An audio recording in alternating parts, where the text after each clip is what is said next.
अयोध्या में राम मंदिर के तामीर के लिए नरेंद्र मोदी गवर्नमेंट कोई ऑर्डिनेंस नहीं लाएगी और न ही सरमाया इजलास के अंदर कोई कानून पास करेगी।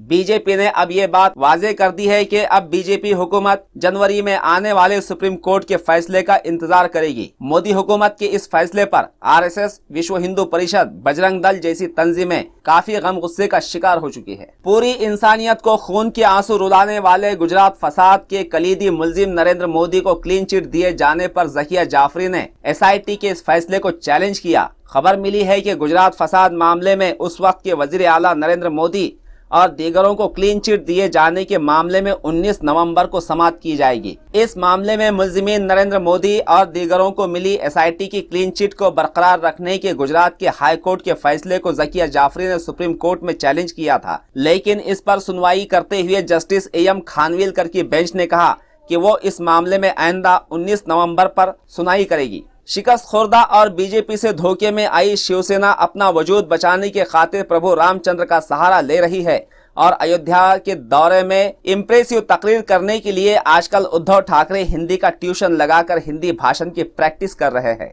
क्योंकि उत्तर प्रदेश में लोगों को मराठी जुबान नहीं समझती। दिलचस्प बात तो ये भी है कि ये वही शिवसेना है जो महाराष्ट्र और मुंबई से उत्तर भारतीयों के लिए जमीन तंग कर चुकी है, लेकिन अब 2019 में अपना वजूद बचाने के लिए इन्हें उत्तर भारत ही का सहारा लेना पड़ रहा है। राफेल सौदे के मामले में प्रशांत भूषण ने कहा कि मौजूदा राफेल की खरीदी इसकी हकीकी और बुनियादी कीमतों से 40% से ज्यादा हुई है और मुल्क की यह 40% की ज्यादा रकम पीएम नरेंद्र मोदी ने बड़ी बेरहमी के साथ खर्च की है। याद रहे कि इस मामले में सुप्रीम कोर्ट में मनोहर लाल शर्मा और रोहित धांडा ने पिटीशन दाखिल की थी और साथ ही साथ बीजेपी के खासदार संजय सिंह, यशवंत सिन्हा, अरुण शौरी और प्रशांत भूषण ने भी पिटीशन दाखिल की थी। संजय सिंह ने अदालत में जिरह करते हुए सवाल उठाया कि 25 मार्च 2015 तक राफेल माहिदे के टोटल 126 जंगी जहाज खरीदे जाने वाले थे, लेकिन सिर्फ 26 ही की खरीदी हुई, लेकिन इसका कोई जवाब हुकूमत की जानिब से नहीं मिला।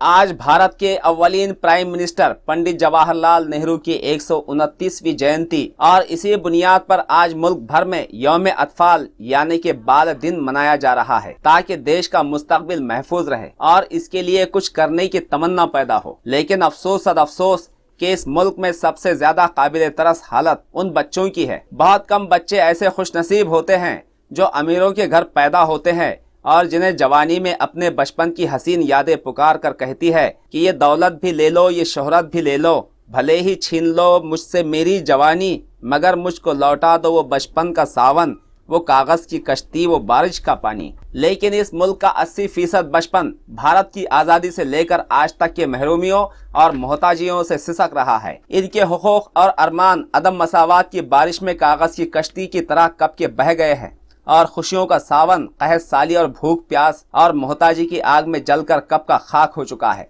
दुनिया में सबसे ज्यादा भूख से मरने वाले बच्चों का रेशो दुनिया के 36 मुल्कों को अनाज सप्लाई करने वाले भारत ही में मिलता है। इनके राइट्स और इनकी ग़िज़ा व तालीम के ऊपर माफियाओं का कब्जा जमा हुआ है। इनके हर हक और हर आंसू का महंगा सौदा करने के जरिए मुल्क का 80% बचपन पूरी तरह से खतरे में आ चुका है। और अफसोस की बात तो ये भी है कि दुनिया में हमेशा कमजोर शय पर ही बड़ी आसानी के साथ जुल्म होता है और बच्चा इस दुनिया की सबसे कमजोर चीज है। इनका कोई वाली नहीं होता। इस पर सोल्यूशन तलाशना इस दुनिया के लिए सबसे बड़ा चैलेंज बना हुआ है।